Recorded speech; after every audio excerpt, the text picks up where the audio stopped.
Recently, we asked small business owners what their number one challenge was that they are facing in business. For context, this is the end of September 2025. And Phil, the top 5, which I'll very quickly run through soon, is of no surprise to us because they are themes that constantly come up. No surprise whatsoever, but what's surprising is they still continue to come up. Yeah, every time. Yeah. So from the top 5, for those who have short attention spans and don't want to listen to the entire pod, number 1, cash flow and financial pressures. Number 2, staffing and people problems. Number 3, compliance, bureaucracy and external pressures. Number 4, time, energy and work-life balance. And number 5, sales, marketing and visibility. There were a couple of bonuses, but I think they're actually sort of part of number 5 and one of the other themes there as well, which was number 6, market conditions and customer behavior. And then the 7th, growth and scaling challenges. But they can probably be weaved into some of those other key themes. But number 2 and number 1 are usually the two that either swap around. It's either people complaining about people, or cash flow second, or cash flow first, people second. So no real surprises for us, but probably reassuring for those out there that are facing the same challenges. Mate, I want to dive straight into number 2 because number 1 is boring. Cash flow. Yeah, I just get tired of talking about cash flow, but we can come back to it. Yep. And I think number 2 is relevant because this is hot. I got off a phone call earlier today. Maybe it was yesterday. But anyway, very, very recently, hot off the press, a business owner that we're aware of and has a team and has battled with that team to maximise efficiency and utilisation out of them because the way that they work impacts gross profit, and has finally got to their tether now of going, they're prepared to absolutely fundamentally change the operational model of the business so it doesn't have to deal with employees. Sheesh. Yeah. So they may be letting some staff go? Yeah. Just changing the business completely.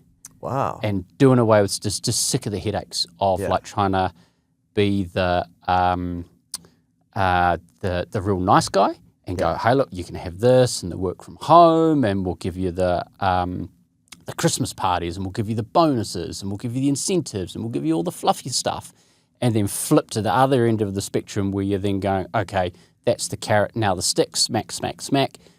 No change. And has been on this journey now for at least 2 to 3 years. And it just goes through these peaks and troughs of like performance will increase, it'll naturally show up in gross profit, and then employee behaviour just drops back down, and tried to engage with, or has engaged rather, with external experts to find a way to go, right, how can we get this engagement and get some consistency in the numbers? Because it can be done, but it's finally got to their tether of just going, nah, prepared to bin it. Well, I'm almost a bit scared to ask how they're going to run a business with no staff, but maybe AI has really advanced. Well, when digging into this business, the business owner has identified 2 different revenue streams, and one is probably a more recent revenue stream, which is technology focused, not so much AI, but they get a lot of fulfillment and excitement out of, and it only requires them and maybe 1 or 2 other staff, not the massive big complement of staff that they've got doing this other work that they do. That brings all the problems. Now, I'm not saying that it's yes, there are productivity and efficiency challenges because that's what comes with hiring people, but when it's gone on for the period that it has in this particular business, and it starts not only having the financial impact, but getting to the stage of the business owner questioning, why am I in business? I'm not getting fulfillment. This is too hard. It's impacting customers. It just sucks. You've really got to start and question why you're in it. Far out. And I think that is going to lead more people to using offshore labour. Now, that's one of the themes in here, but the other top themes are basically all the same. So skilled, reliable staff are impossible to find. Poor work ethic plus hiring processes broken. Hard to get good quality tradespeople. Reliable staff and enough work to sustain them. Like, why is it so hard to get reliable staff? That's a whole podcast on its own, but I can see why business owners are frustrated by this, but eventually they're going to find solutions. And in New Zealand, I think people have gone, okay, well, we're going to import labour that we can rely on, and we're going to give them the jobs. And now Kiwis are fucked off about that to a degree. And some of us who run businesses where we can use international contractors, etc., we said this, I think it was early 2024, I think that this next wave of the economy post all of this grinder is going to be, maybe I don't want a New Zealand staff member, maybe I want 20 hours out of Russia, out of Eastern European country, out of the Philippines, etc., and I'm going to go global for my resource.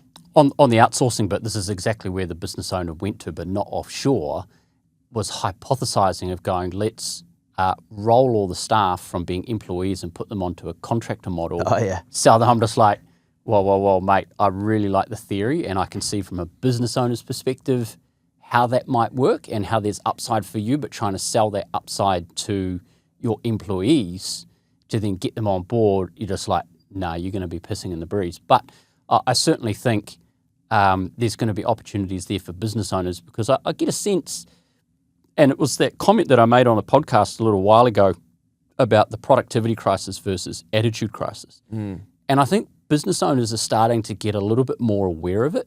And I think the labour market play at the moment has probably shifted a little bit more to the business owner's favour. And I suspect with what we've gone through in the C world and the post-C world, I hate using the word, there's a little bit more awareness now, and business owners going, no, we don't need to tolerate this, and actually putting their foot down and going, nah, let's actually raise the bar. This is our performance expectation. If you don't like it, we'll stop the bus and let you off. And so there's going to be less tolerance of this kindness aspect, I think, to employees, because one thing that I've raised recently is just the underlying hidden costs of being in business. And so many of them are people-focused. And a lot of the people don't understand that the costs that the business owner has to face on their P&L. And one thing that the media are really good at latching on, because it's great for just attention to the masses, is the cost of living crisis. But the silent thing that's going on, I think, out there is the cost of doing business crisis. No one's talking about a cost of doing business crisis, and we're just laying on all of this extra stuff. And yeah, it might suck for an employee to hear this, but so much of it is driven from hiring people. You're layering on extra costs, and that's reducing your profit. And we're in business to make profit. And as soon as that starts to erode, you've got to sit back and go, geez, why are we doing this? Yeah, it's going to be very interesting, the change. And the other thing that we've obviously seen is a lot of aspirational and goal-driven and people who will actually take action move to Australia.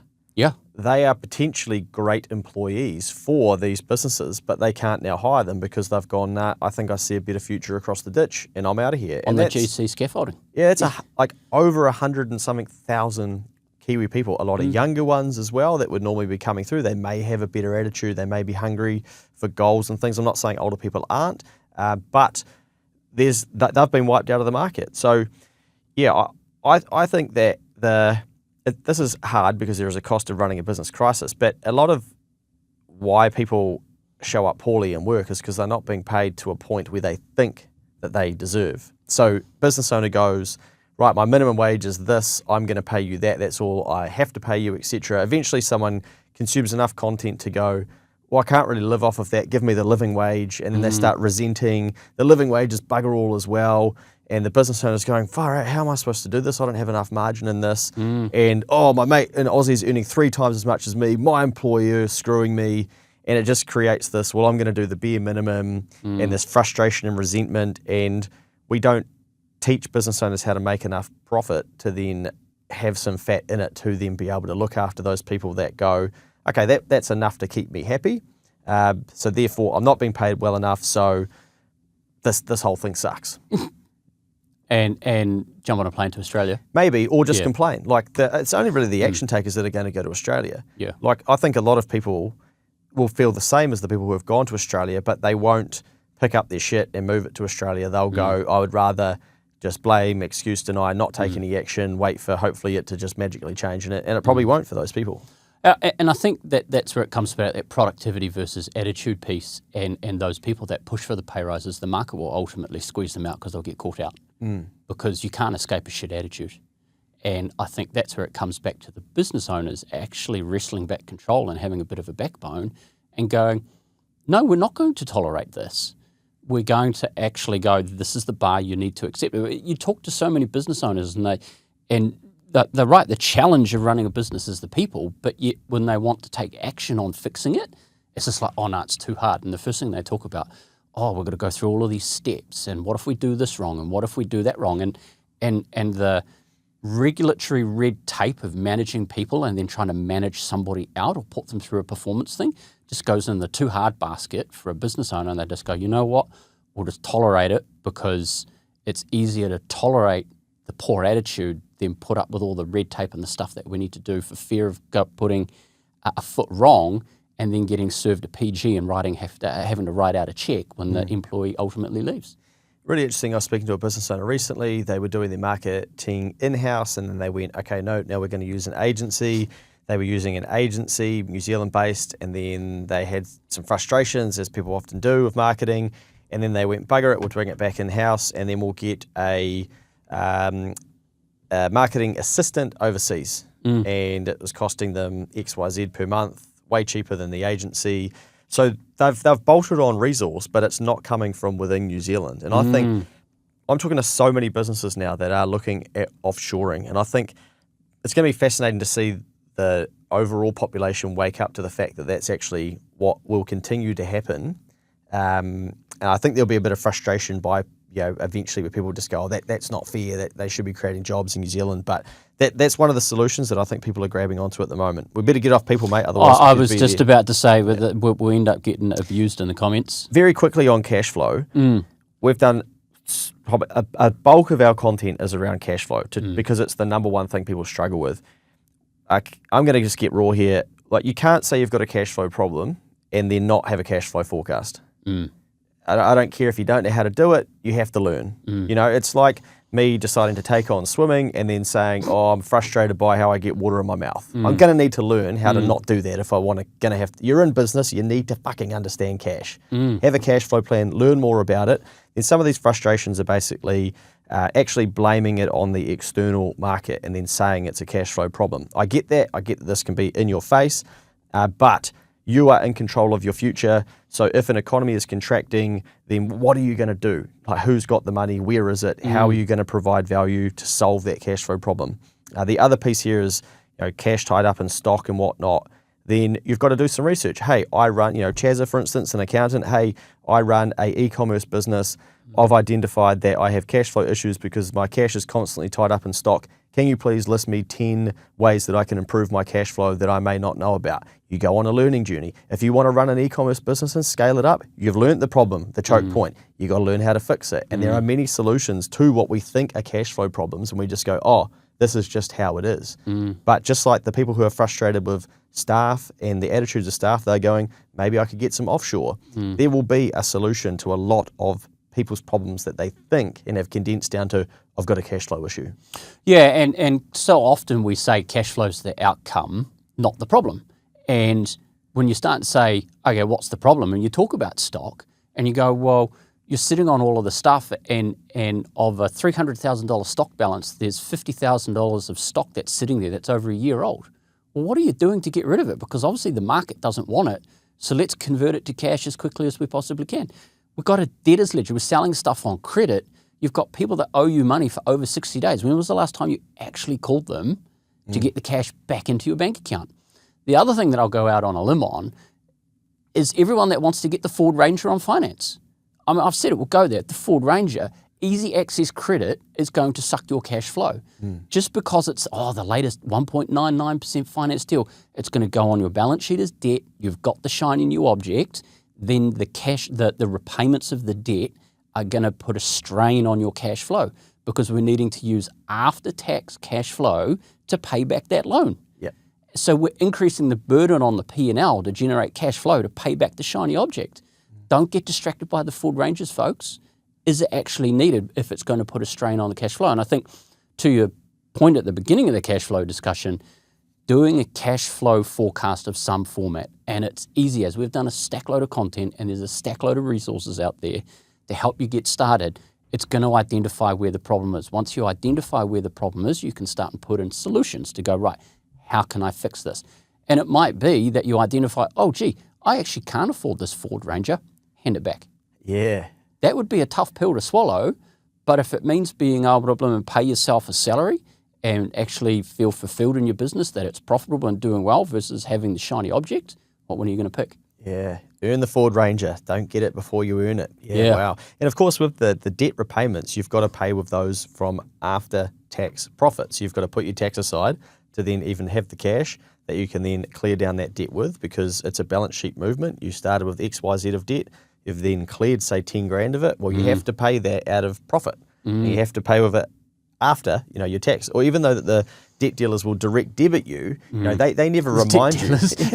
They never remind you like, oh, hey, make sure you've put your tax aside on this too. They don't. They just say, hey, can you afford this monthly repayment? You think, yeah, I could probably afford that. Yeah. And so then you sign up to it. But a good way to think about it, like I say that your income is your largest asset. We get taught that it's our house, but realistically, if you lose your income, you're fucking losing your house for most people. Let's be real. So your income is actually your biggest asset. And what we do is we walk around and be like, right, who wants it? Oh, debt dealer Heartland. Yeah. Oh, UDC. Oh, hey, buy now, pay later. Oh, hey, Westpac credit card. Yeah, I'll commit my future income to you. Do you mean, of course, mate, I'd sign here. I'll sign 60 months of committing my income, a portion of it, my greatest asset to you, so I can have that Ford Ranger in return. But look, I can get air points with it. Oh, ripper. Yeah. And then go overseas and then spend even more money that you haven't earned yet. So anyway. And I think on the tax thing that you raise is really good, and I think is another reminder everyone out there, business liquidations are at some of the highest levels we've seen, and IRD are front-footing that. And some of the correspondence and phone calls that we're getting from IRD are absolutely ramping up. They're taking a no-holds-barred approach. If you're not putting your money aside for tax and you start getting behind, IRD are not going to be as lenient as they used to be. So I think if you've never done it, now's a good time, because you don't want to get caught up in getting behind as stuff still remains, dare I say it, a little bit uncertain and a little bit rocky. If you've got the cash, bank it for tax, clear that first, then you're safe with IRD. Wild thought. Imagine if one of the political parties' promises was, if we get in, we're going to force the IRD to create a 31 December deadline 2026, and if you owe more than $100,000 in overdue tax, we're going to liquidate your business. Imagine what would happen to the economy. I reckon so many businesses would get rinsed out, eh? Yeah. I would support that in some measure. Yeah, like I've got ideas in my mind at the moment, like this is getting off topic, off-piste a little bit, but you raise an interesting point. On the back of all of this IRD data, of their debt and liquidations, all of that, I think we need to speed up company failures. Like, just weed them out. Yeah. Because it's going to reduce the players that are in the ring, so the strongest survive. And if you can't stay on top of paying your IRD obligations on time, are you a fit and proper person to be running a business? Because paying tax in full and on time is part of your core fundamental responsibilities. It's not that hard. And we've done a stack load of content and given resources for free on it. So really, there's no excuse. Yeah, I mean, things can happen, but imagine if they said, no, you have to be under arrangement or like liaising with us. Like if you're not, and if you owe over XYZ, shit, imagine the rush there would be to be like, I'm going to need to get on top of my shit. Yeah, it would be fascinating to see the change of behaviour in business owners. The rash comment that I've made in the office before, and it's come back to the old lid in recent days, is when you're, as an employee, going for a job, and the employer, prospective employer, is doing their due diligence on you as the prospective employee. Hey, your CV, what's your previous experience? Are you suitable? Are you going to pass the fuckwit test? All that kind of stuff. Do the personality profiling. But when does the employee get to challenge the employer and say, can you pay all your bills on time? Are your taxes all paid? GST, PAYE, all of that. And if the employer is going to sit there and go, oh yeah, we're a bit behind on our GST, and cash flow's been a little bit lumpy, it's going to make an employee go, you're probably not the place I want to be working for. Yeah. So they're going to struggle to attract and retain talent. They're going to ultimately fail, and then employees are going to go and work for businesses that are actually fit enough to survive. Yeah, wow. Rash. Maybe we'll see some changes in this space. Rash. Hey, number 3, compliance, bureaucracy, and external pressures. It's just gross talking about, isn't it? Like there is a constant theme from clients where I've got to fill this form out. I've got this. I don't want to do this, but I have to, because if we don't, then we're not, we don't get this insurance, or I've got to go away and do this training now because I've got to do XYZ numbers, and all of this different stuff that just adds more cost and it just slows an SME down. The example that springs to mind is the recent one. I don't know whether you want to go into detail about that recent insurance example that you shared. That was phenomenal. Banks are always a pain in the ass problem. Like, despite investing all time, and we spoke about it recently in the office, time and energy into technology, they're some of the worst, shittest uptakers of technology on the customer front, because every time you go and ask them a question, fill out this form and provide us with all this information we've already got about you. Yeah. Just because it's all regulatory and we've got to cover our asses. Yeah, it is frustrating. You think they'd be trying to make it easier. All right, let's get off that one because we kind of did a lot on 1 and 2. But the next one I thought was interesting. Like, a lot more people referencing work-life balance and sort of what they were saying is cultural family responsibilities limiting time, side hustle survival with young kids, exhaustion while wanting to expand, competing priorities, quality at risk, health absence whilst being on a one-person operation, being on the tools plus admin/no processes. I think it highlights that business owners need to be really clear on what their key tasks and priorities are. And you've got to be so diligent and focused. Otherwise, it is so easy to just get lost in all of the shit that you potentially could be doing. And if you don't set your own boundaries around this stuff, then cracks can start to appear. I think that's where having that strong self-awareness of where your talents really lie and the impact that you can make on your business, and anything that's outside of that, you've got to outsource it. Because if there's one thing that I've seen across the businesses that we've dealt with over the years is the reluctance to hire somebody and just coming to us going, oh, look, this is where I'm at. And then we can see clear as day, the answer is you need to go and hire someone, whether it's a contractor, an employee, a part-timer, offshoring, outsourcing, whatever you want to call it. You just need more resource to leverage off to create more capacity in your own day to be able to carry on. And it's just being that sounding board to then run the numbers to give the person the confidence to make the decision. Yeah. And I think when you're starting to feel like you've got that loss of balance and you're feeling, dare I say, overwhelmed and then anxious and all those kind of words that like to get thrown around, it's probably a reluctance on your part as the business owner to get help. One of the things I love trying to show good value-adding business owners via the 90-day business planning program is that if we can get you more profitable, we can take some of that profit and we can invest it into making your life easier. We can buy your time back. We can get the health and safety person in to come and do that thing that you're putting off and thinking, I need to figure that out myself, but you can actually get a contractor to do it. We may be able to pay for this subscription, etc. So can we drag up your pricing? Can we test it? Are you that valuable? It's okay to, money is a tool, nothing more, nothing less. We can take some of that profit and we can reinvest it. And it's amazing to see what small business owners are actually doing that they don't necessarily need to be doing or even want to be doing, but they're so scared to take some of the profit and buy their time back. Some of them do it when they can't really afford to yet. And I'm talking about every day here. I'm not so much those who work with us. Once they start working with us, we're like, okay, no, hang on. There's a staged approach to this. We need to go win some work. We've got to eat some shit for a while before we can go and do that. Or it might be, 80% of the people that end up going through 90 days, it's like, we should have already done this. This is happening in the next 6 weeks. We need to get some of this off your plate. You're doing well. You're flying. You've got consistent income coming in. We need to buy your time back. And it's then just giving the person the confidence that that's the answer, and then just like push the go button, go to then get to that next level of business. I was working with one yesterday, and I'm sure he won't mind me mentioning this, but he's got so much going on in business, and it's had some negative outcomes in his personal life. And we spent some time talking about, mate, you need to look after yourself. And so then we went through what some of those things could be. So the business is a bit more established than somebody that's getting going and looking for that first hire or whatnot. They've got a lot of people that they are relying on them as a business owner. So I said, mate, like, you're into a new chapter of your life. You need to be looking after yourself. I don't need to tell you twice. They already exercise from look after your fitness, your food, and your family. But on the food piece, they've got a business where they can generate profitable sales. I'm like, if I were you, man, I would be trying to sell a couple of those. That gives me an allocation of this profit, and then I would go, cool, I'm going to put the tax aside on that. I'm going to give myself that money, and I'm going to buy my time back in my personal life.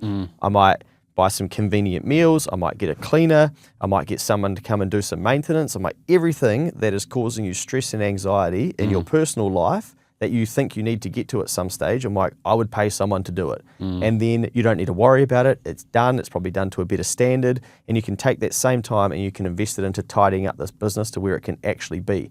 Then we tidy up the business and then you can maybe play with some of that stuff. But right now, that's just causing you even more stress. Let's get rid of the stress with some money. Yeah, just the psychology or the psychological aspect of a business owner of letting go of the money. And I think the reluctance there probably comes from the scarcity mindset of going, I don't know whether I'm going to get that cash into the future, because really that highlights the lack of work put in that comes into the next point.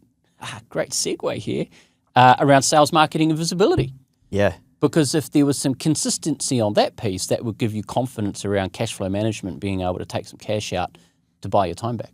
Yes. Yeah. And I think this is an area that New Zealand business isn't very good at. No. We lag massively We're shit at sales. Oh, yeah. And I was actually thinking this morning, like, who can I interview, who can I do a workshop with about sales off the back of this?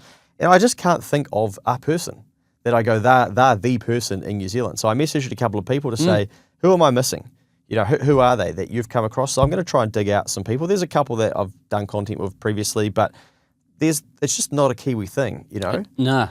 I was on a phone call with somebody very recently on the personal front, getting some more stuff down around the ranch at home, the whare.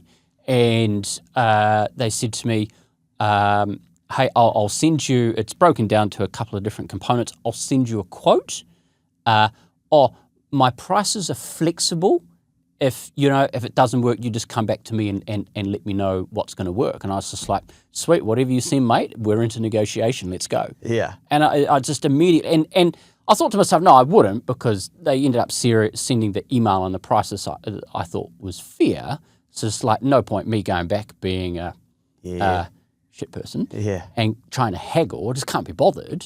But I just thought I found it really interesting from an accountant, advisor, business owner point of view, that you would say to somebody, I'm going to send you my quote, but my price is, hey, look, open a negotiation. And I'm like, why? Yes. There's no need for that. That's that scarcity mindset of just going, well, I want the work. I don't know whether I'm overcharging or not. I'm prepared to lose it and then get something that's where somebody's actually going to value the output that I'm going to deliver. Yeah. Yeah, it does seem strange. It's like, offer that if then the customer doesn't have the budget or something. You know? Payment terms is straight up the next one. I'm just going, well, okay, you want to work with me, and then the customer's going, well, yeah, I want to work with you, but da da da. And I go, okay, well, how about we do it and you pay 50% up front, and then the balance can be paid off over 3 months. Boom, you got a conversion, and it's valued at what you're worth. Yeah. Not having to drop your pants just to collect the cash up front. The thing that shits me about sales, marketing and visibility, if I go sales and marketing, people will go, being visible to new clients, providing value, niche business needs more beyond normal marketing, struggle with consistent marketing despite sales background, balancing delivery versus sales work, consistent pipeline of the right clients. As soon as you challenge a business owner, hey, have you called all of your past customers? Of course the answer is no. No. What are you doing for your sales and marketing? I did one Instagram post once. Like that's not, just because you throw darts at the pub one night doesn't make you a darts player. You don't go around saying, oh shit, I'm into darts. You threw 3 of them one night at the pub. Yeah. So half of this shit is just that we're not doing the reps. And I was speaking to a business owner today actually, and as part of sales for them, what was frustrating themselves is that they're kind of getting taken advantage of. But what they could see is that they're letting themselves do that. So what would happen is they would win a job, the customer's happy, they would get there, they would start doing it, and then they'd realize, oh shit, the job is way different to what I thought that it was going to be. So then they're doing it, going, man, I might be losing money on this. And I'm like, mate, in that's where you stop and you have a conversation with the person and say, hey, when I started this, I thought it was going to look like this, but it doesn't. Are you okay if we relook at the overall quote for this? Going to be a pretty shit move if they're like, nah, mate, suck it up. You go, okay, mate, that's all good. You'll finish that and you probably won't go back and work for them again. Yeah. I would say most Kiwi people, 9 out of 10 would go, oh, okay, well, let me know. and then they might try and be flexible about it. But I said, to go a step further than that, you've got now data that pisses you off. So now when you do your quoting going forward, saying, hey, this is the process. You control the process. So typically we get a call, hey, could you come and do this? Yep, we can do it. I'm like, there's your first mistake. I'm like, we need to put a little bit of friction and be like, okay, well, let's look at it.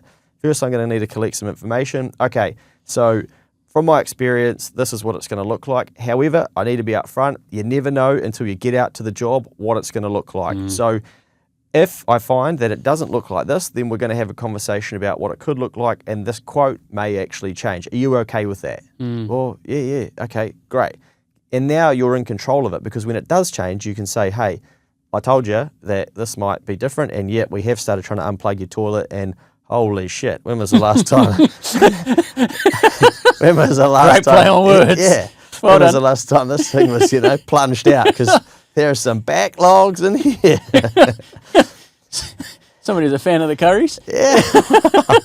So something has been happening, So you've got to control the process. Otherwise, you're going to be begrudgingly plunging and hands deep in shit, going, I'm not really making any money. They've got what they want, and you're pissed off, and then you're like, oh, I've got a sales problem. Yep. No, you've got a communication problem. I reckon that the sales and marketing piece, from what I've picked up, and I'm guilty as much as the next person is, and it's the fundamentals that Kiwis ultimately suck at, is that we're worried about what everyone's going to think because of tall poppy.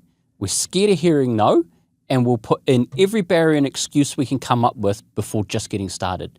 Or, to your point that you're raising, just ask. Yes. And then on a phone call this morning, exactly the same thing with a potential new business idea.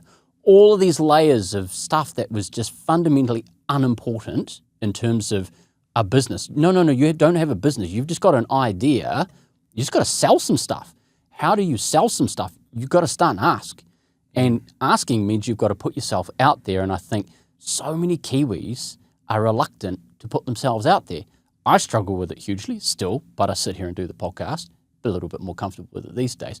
You, on the other hand, are smacking out God knows how many pieces of content and emails and whatnot over a week, because you're just the master of being able to put yourself out there and just no fucks given as to what anyone thinks. And I think so many business owners out there have got things that they are selling or doing, and they're solving problems. They just don't know how to articulate it. And I think if you get better at, and this is where ChatGPT can help, get in there, use Chazza, and it can help kickstart. It's not going to give you the answer and not going to do it for you, but it's a kickstart. And I think if you start and get some kickstart to create some momentum, then it'll give you confidence. Once you've got some confidence, you're on your way. Yeah, I was talking to a business owner this morning again, and I want them to go through and call all their old customers. So hack for people out there, if you've got Xero, go to Xero, contacts customers. It's going to give you a list within 30 seconds of everyone you sent an invoice to. Yep. Oh, when was the last time you reached out to all of them? Oh, is that right? Okay, well then stop talking shit about how your sales and your marketing is not working. You're not even trying. Like, get in touch with these people. So I want them to call them, but I don't think they're going to. And shout out, they might be watching this. But they've sent me an email. They're getting in their own way. Oh, I've thought about an email that I could send out to them all. Excuse number one, and then excuse number two. I'm like, nah, mate. Like, these people. You've spoken to them before. I reckon that longer term, you're going to want to build relationships. We should call them. But I'm like, I get it. It's confronting. Let's, instead of emailing bulk, why don't we text each of them individually? And a short text like this, and gave them a little bit of a hand with it.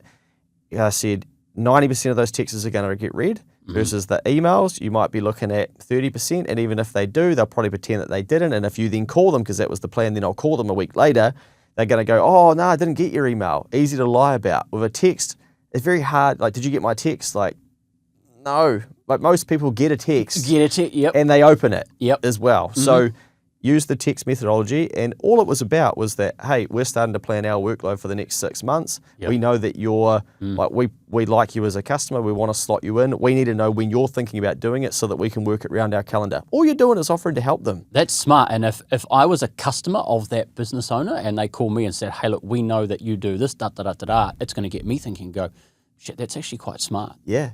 And so it's basically, hey, if you know, could you let me know and we'll have a call about it. And if not, all good. Just, let us know when you're ready and we can slot you in. But we're starting to slot people in, basically.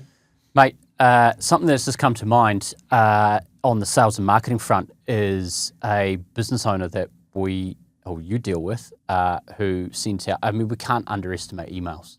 And there was an offer that went out. Oh, yes. And I can't remember how you phrased it, but it was an absolute humdinger on their reaction to rejection.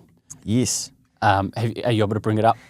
Yeah, I'll get the exact wording, but they were basically telling me how I'd seen their email, that they sent out. I thought, oh, well done. They were doing a one-off, and there was limited spots, and they'll be genuine. There actually will be. And then I didn't think anything of it, and then they emailed me and said, quick win, I thought you'd appreciate. I think we checked this on Instagram. I sent a simple last 5 spots email this morning with our XYZ services. As of 10 p.m, I booked 5 of those, totaling $2,245 in extra unplanned revenue for this coming week. The email took 20 minutes to create. Winning in capitals.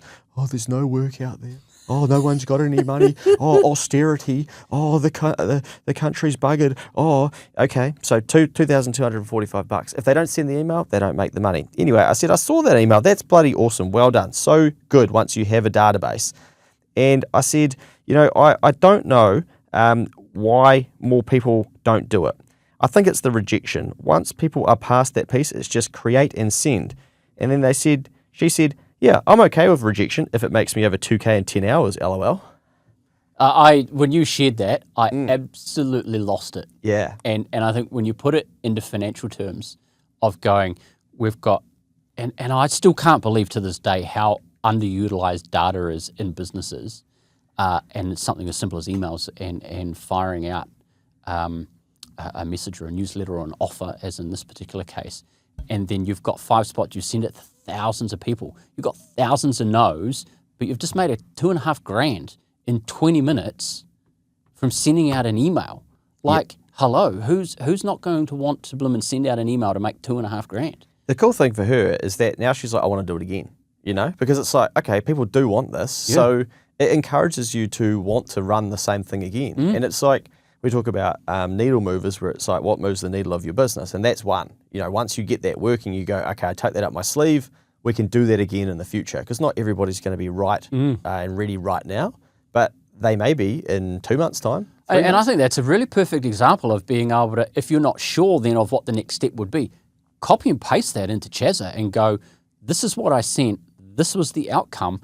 Can you help me with another 3 or 5 examples that I can reframe so it doesn't look like a copy and paste to then send out again next month or the following week or something like that? So to the market, it looks different, but we're going to re-engineer the same result. Yeah. There's something you said before as well about like solving the price. So, a lot back to the sales piece, people will go, I may not be able to afford that. But if you split the payment down for them, then you're solving for the payment terms rather than the price. So instead of that person saying to you, I'm flexible with my pricing, they could have said, hey, we allow you to pay it off in installments.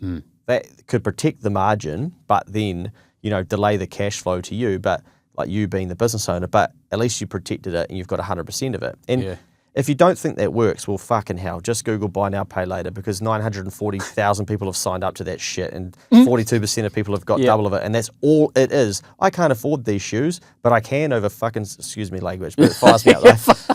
I can over 6 weeks. Like they do it and we sit there going, that stuff, like, no, I don't know. And it's like, learn from these big guys, like watch what they're doing and implement some of these things in our business. And listening, coming back to that thing about the solving the price versus payment piece, as a business owner, I would rather protect my margin and then manage my cash flow internally off the back of that. Yes. Rather than take a hit to margin up front. Yeah, like it. Because otherwise you start dragging down your gross margin. We know what that leads to.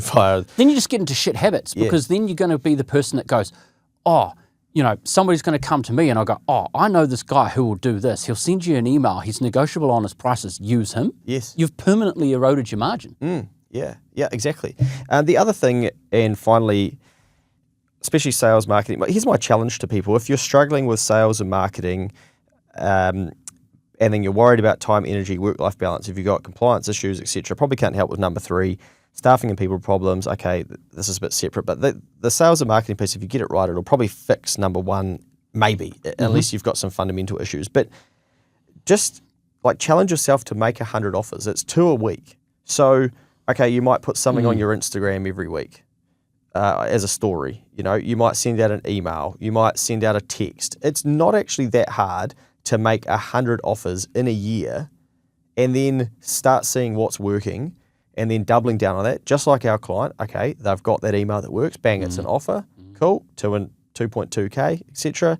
They'll be able to double down on that later on. But we had a client recently with an email and they go, okay, now we go to monthly, so there's 12 out of the 100. But so many business owners in New Zealand aren't even offering to service their marketplace, their ex-customers, their prospects, and go, oh, like we've got a sales and marketing problem. No, you've got an inaction problem. Attitude problem. Yeah.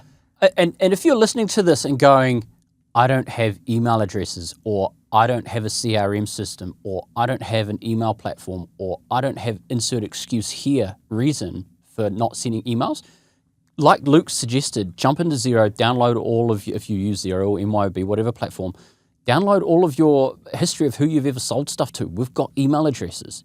Export it to an Excel file. Go to wherever else you've got email addresses. Hello, your inbox. Then filter by bloomin' stuff that you've sent or keywords that you use in either quotes or sales invoices. Build data, put it into a spreadsheet to create a list. Once you've got that list, you don't need a CRM system. You don't need no fancy bloomin' MailChimp or bloomin' Mail Zebra or whatever it is. Gmail works a gem. Yeah. Copy, paste, type your text, hit send. Send, yeah. Yeah, 100%. Phone, you know, who's in your phone? Facebook groups. We were working with a business owner recently. They were talking about ideal customer. We said, well, there must be some Facebook groups of those people. And then they realised, oh, we actually know someone who runs one of those Facebook groups. Hey, ask if you could run a feedback survey in there or do some promotional activity. Pay for it. Who cares? Just pay for it. I was telling insurance agents recently, go on podcasts and pay $1,000 to go on there. Stop being so tight. Your commissions are great anyway. You know, you're going to make $1,000 a piece of piss. Go and get your name out there before you know other people do it. But also, it's hard for us to have sympathy for the kind of, oh, we don't, you know, I don't have that data. Well, let me just remind you, we started with 0 clients. When Zuckerberg let us sign up our Instagram account, it had 0 subscribers in there. When we signed up to Kartra, they didn't pre-populate it with fucking 6,000 email addresses of New Zealand business owners. Unfortunately, we had to build all of those. Our Facebook account started at 0. When we started a podcast, the Herald didn't say, oh, hey, here's a database, we'll put you on the radio to build that up for you guys. No, you had to build that yourself. So stop being pussies and start building some databases and make offers to help them and you'll make more money. Yeah, spot on. And the data's there. I think that's the point, because people will come up with excuses that they need all the stuff. You've got to collate it. And I think let's go back to basics. Let's go back to fundamentals. Just put in the work to then go, right, let's make the offer. The help is out there. So we're trying to say to you people, we're tired of the excuses. Take action. Yeah, I mean, we're passionate because we want to see people do well, and so it comes back to this. Exactly. And the interesting thing, you know, there was over 50 business owners that replied, and there were some big emails. And for every 2 people in construction that told me how cooked construction is at the moment, there was always someone that's like, we're flying, booked out for months, trying to find the right people. Their issues were completely different. There was nothing about like a lack of work. It was we've got a lot of work on. How much do we take? Do we commit future cash resources? Do we hire this person? What, like, very, very different. So a reminder for all of us, and this is really hard to take, but what you believe to be the truth may not actually be the truth. So be careful what your beliefs are, because you're going to live out those beliefs, and those are going to become your results, your outcomes, and your external environment. So your external is actually going to be created by what you're putting in to the brain and what your internal beliefs and environment is. Oh, that's spot on, mate, because I was just thinking, wrapping this up, the challenges are only going to be what are in your head that you're going to believe to be challenges that you haven't yet solved. And I think let's invest in yourself, invest in your business, and I think people are prepared to invest in the Ford Rangers, scrap investing in the Ford Ranger. We use that metaphorically. Yes, we beat up on Ford Rangers. They're great things to beat up on, but as an analogy, if we put that time and energy into the thought that goes into a vehicle on finance, into actually growing and investing our business and ourselves, we can start and solve these challenges. They're only challenges because it's something that we haven't learnt yet to solve. Yeah, and if we think that we're going to get through business without challenges, who are we kidding? Even established businesses that we talk to that are cruising, they kind of know, oh shit, it's going to be interesting to see what next year brings. There'll be something. Oh yeah, without a doubt. We teach them about building resilience to deal with it when it happens. And we shouldn't, look at these challenges and go, oh, these suck. It's like, okay, once I learn how to deal with that, bang, you've banked the lesson. You become a better business owner.